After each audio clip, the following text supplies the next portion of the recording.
And with that, you guys, you can hear it in the video right here. The Indiana Fever fans were chanting, "Sophie, Sophie."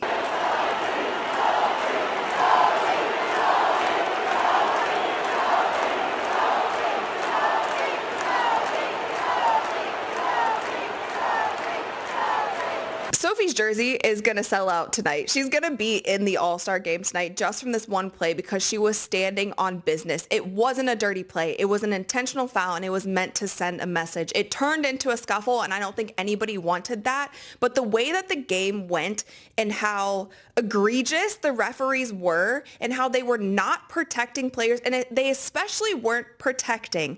Tuesday night at Gainbridge Fieldhouse started as a regular WNBA matchup. But what happened on that court between the Indiana Fever and the Connecticut Sun has since turned into one of the most talked about flashpoints of the season. And at the heart of it all, Sophie Cunningham, a name you might not have heard before but definitely won't forget now. Like Sophie Cunningham stuff all sold out. And then there was so much demand on products that you couldn't buy stuff. A combination of Caitlin Clark selling, again being the highest selling jersey. From on-court chaos to jersey sales spiking overnight, this is the full breakdown of how one emotional moment, one heated play, and one powerful show of solidarity turned Cunningham from a role player into a fan favorite, and arguably a WNBA household name. Let's unpack everything that happened during this intense showdown, what led to the altercation, what it means for the Fever, and how Sophie Cunningham's unapologetic grit won over fans across the country. The Indiana Fever have been one of the most watched teams in the WNBA this season, and we all know why. Rookie phenom Caitlin Clark has brought a new wave of attention to women's basketball. Every game she plays is a headline waiting to happen. On Tuesday night, the Fever hosted the Connecticut Sun, a team that's physical, defensive-minded, and never backs down from a battle. Fans expected fireworks, and they got just that. Early in the second quarter, the tension boiled over.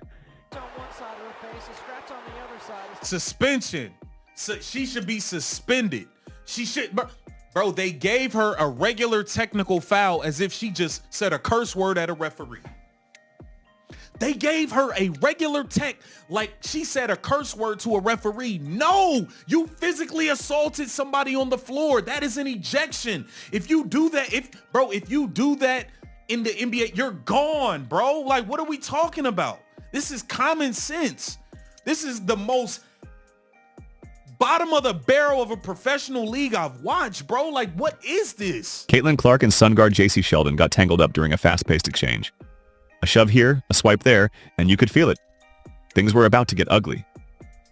Fast forward to the fourth quarter, another hard foul. This time, Sheldon hits Clark in the face. Clark retaliates with a subtle push, and suddenly she's on the floor, shoved in full view of everyone watching. Chaos erupts. A 6-foot guard who spent the bulk of her WNBA career flying under the radar, known for hustle, defense, and heart, not headlines. But that was about to change. With less than a minute to go as the game was all but decided with Indiana leading 88-71, Sheldon had a meaningless fast break opportunity. And that's when Cunningham made a statement. She wrapped up Sheldon and dragged her to the ground. A blatant foul? No question. An emotional outburst? Maybe. A message? Absolutely. Sophie Cunningham wasn't just playing basketball, she was defending her teammate. She was defending Caitlin Clark. And for fans across the WNBA, that moment resonated.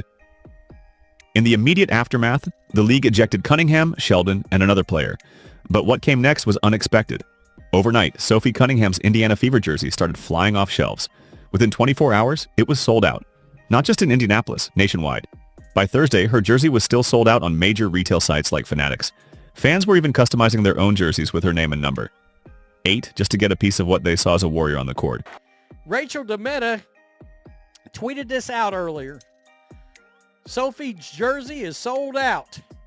That's right, Fever fans showing up big. I shared this. By the way, follow me on X at Rhodes Rants, all one word. But they have shown up big today, and this jersey is now sold out. And it makes you think, okay. People weren't just supporting the move. Many were celebrating it. In a league where physical play is often scrutinized differently than in men's leagues, Cunningham's unapologetic aggression struck a chord. She wasn't backing down, and she wasn't letting anyone mess with her teammate. But who is Sophie Cunningham? Before the altercation, she was averaging just 7.7 points per game. Not a star, not a regular headline. She spent 6 seasons with the Phoenix Mercury, grinding it out, earning minutes, building a reputation as a tough, unselfish guard, known more for effort than elegance.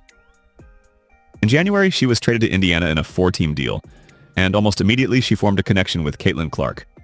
Both Midwesterners, both fiery competitors, and both determined to shift the culture of this Fever team. Cunningham's chemistry with Clark wasn't just on court, it was real. So when things got physical in Tuesday's game, it wasn't just a teammate reacting, it was a friend stepping up after the game. Sophie Cunningham doubled down. She posted a photo of the altercation with the caption, "Ride or die." No apology, no backtracking, and fans loved it. The post quickly went viral, thousands of likes, hundreds of retweets, dozens of fan pages popping up overnight celebrating her as the new face of WNBA toughness. It was bold, it was raw, and it was real. At a time when fans are craving authenticity and loyalty, Sophie Cunningham gave them both. She wasn't trying to sell a brand, she became one. The Indiana Fever have struggled to find identity over the past few seasons. Now they're starting to build one, with Caitlin Clark's talent and Sophie Cunningham's grit at the core. This game was more than a win on the scoreboard. It was a cultural moment. It showed the league and the world that Indiana isn't soft, that this team is building chemistry, character, and most importantly, trust. But let's address the elephant in the room. If a male player had done what Cunningham did, tackled someone on a fast break to protect a teammate, he'd likely be called a hero, a dog, a real one. So why does the narrative change?